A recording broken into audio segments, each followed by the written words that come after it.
അസ്സലാമലൈക്കും, നമസ്കാരം. High guys, ഇതൊക്കെ സുഖം തന്നെയല്ല എല്ലാവർക്കും. പിന്നെ ഞാനിന്ന് പറയാൻ പോകുന്നത് ഇമ്പോർട്ടൻ്റായ കാര്യമാണ്.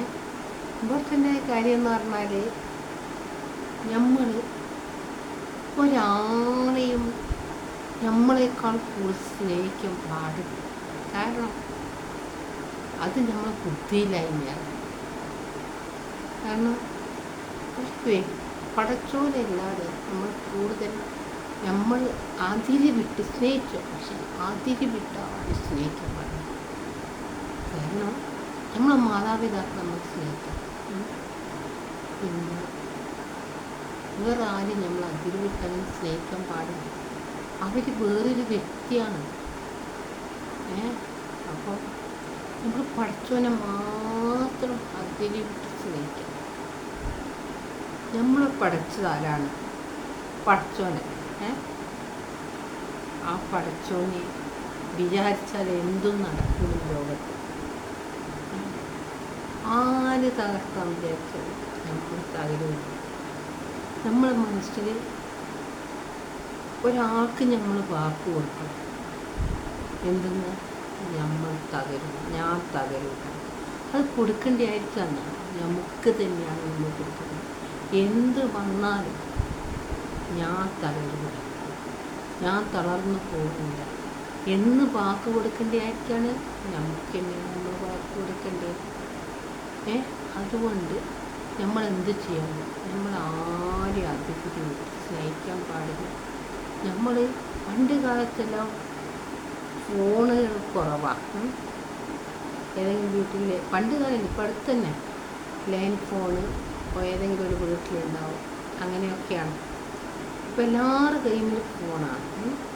അപ്പം പണ്ടത്തെ കാലത്തെക്കാളും ഇപ്പോഴാണ് സൂക്ഷിക്കേണ്ടത് നമ്മൾ. കാരണം നമ്മൾ സ്നേഹിക്കുന്ന ആൾ എവിടെയാണ് ഉള്ളത്, എങ്ങനെയുള്ളത്, എവിടെയാണ് എന്നൊക്കെ നമ്മൾ ചിന്തിച്ച് ഫോൺ കൊടുക്കും.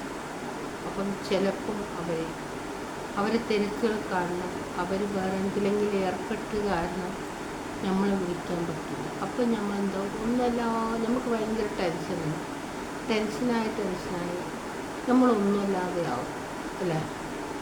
അതിൻ്റെ ആവശ്യം എന്താണ്?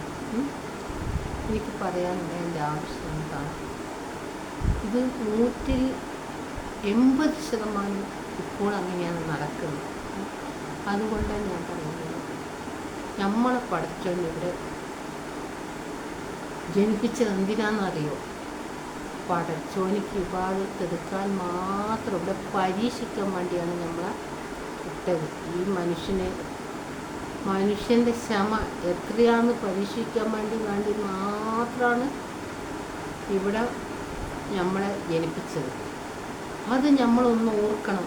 തീർച്ചയായും ഫസ്റ്റ് സ്റ്റെപ്പ് നമ്മളെ നോക്കും. രണ്ടാമത്തെ സ്റ്റെപ്പാണ് നമ്മൾ ആരാന്ന് നമ്മളെ മനസ്സിലുണ്ടാകും. നമ്മളാരാണ് അത് നമുക്കൊപ്പം വേണം. നമ്മൾ ആരാന്നുള്ളത് നമുക്കൊപ്പം വേണം.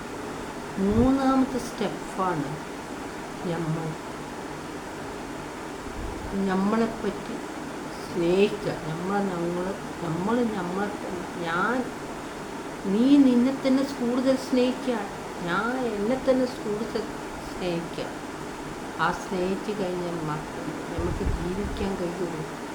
അല്ലാതെ നമ്മൾ ഉറക്കം നഷ്ടപ്പെടും, നമ്മളെ ഭക്ഷണത്തിൽ ടേസ്റ്റ് ഉണ്ടാവില്ല. നമ്മളിങ്ങനെ ചിന്തിക്കും, അവർ നല്ല ഇതൊക്കെ ജീവിക്കുന്നുണ്ടാവും. അപ്പോൾ നമ്മൾ എന്ത് ചെയ്യണം? നമ്മളായി ജീവിക്കണം. അതിന് നമ്മൾ എന്ത് ചെയ്യണം? സ്നേഹത്തിനൊരു അതിരുണ്ട്. നമ്മൾ പറമ്പിലല്ല അതിരിടുന്നില്ലേ അല്ലേ? അതേപോലെ സ്നേഹത്തിന് അതിരുണ്ട്. നമ്മൾ അങ്ങനെ വാരിക്കൂരി നമ്മളെക്കാളും കൂടുതൽ നമ്മൾ സ്നേഹിച്ചു കഴിഞ്ഞാൽ അവരിൽ നിന്നായിരിക്കും നമ്മൾ ഏറ്റവും വേദന അനുഭവിക്കുക. അതാരാണെന്നില്ല, ഭാര്യയും ഭർത്താവാണെന്നില്ല, വേറെ ആരായാലും, നമ്മുടെ കുടുംബത്തിലായാലും ഫ്രണ്ട്സായാലും ആരായാലും അവരിൽ നിന്നാണ് നമ്മൾ ഏറ്റവും വലിയ വേദന അനുഭവിക്കുക. അതുകൊണ്ട് എനിക്ക് പറയാനുള്ളത് നമ്മൾ ചെയ്യേണ്ട ഏറ്റവും വലിയ കാര്യം ഏത് മതത്തിലാണ്, അതൊക്കെ എല്ലാ മതത്തിലും ഒരേ രീതിയാണ്. ഏത് മതസ്ഥരായാലും അവരെ പ്രാർത്ഥന നിറവേറ്റുക, പടച്ചോൻ എന്താ പറയുന്നത് അതേപോലെ ജീവിക്കുക. അതാണ് നമുക്ക് വേണ്ടത്. അല്ലാതെ നമ്മൾ ഒരാൾക്ക് വേണ്ടിയിട്ട് നമ്മൾ ജീവിതം നശിപ്പിക്കാൻ ഒരിക്കലും നിൽക്കാൻ പാടില്ല. എല്ലാവരും എനിക്ക് നിങ്ങളോട് സ്നേഹമുള്ളവരോട് ഞാൻ നിങ്ങളോട് പറയാം, ഈ മെസ്സേജ് നിങ്ങൾ സ്വീകരിക്കുക. Okay, hi.